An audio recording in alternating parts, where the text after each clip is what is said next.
Alors, Christophe Colomb, c'est un marin, mais c'est surtout un Italien. On pense que c'est un Espagnol ou un Portugais, mais pas du tout. C'est qu'il va essayer de vendre son projet aux Italiens, ça ne les intéressera pas.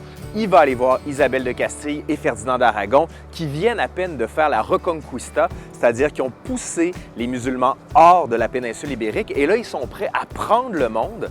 Et en 1492, Christophe Colomb arrive en Espagne et propose le projet fou, dit-on à l'époque, de relier l'Asie par un passage par l'océan, ce qu'on appelle la mer Océane. Donc, il va les convaincre, il part avec des titres qui sont hallucinants comme celui de vice-roi des terres à découvrir.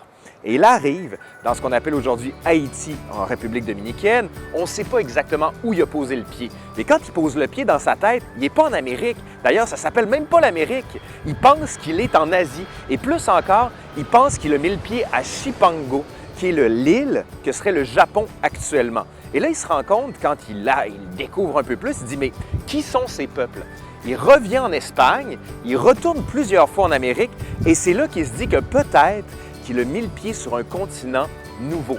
D'autres, par la suite, vont arriver, comme Amerigo Vespucci, qui avait fait les voyages avec Christophe Colomb. Et quand il arrive ici, Amerigo Vespucci, il va se servir des découvertes de Christophe Colomb pour y mettre son nom. Donc, tranquillement, c'est le nom de Vespucci, ou plutôt d'Amerigo, qui va donner Amérique, qui va donner le nom au continent.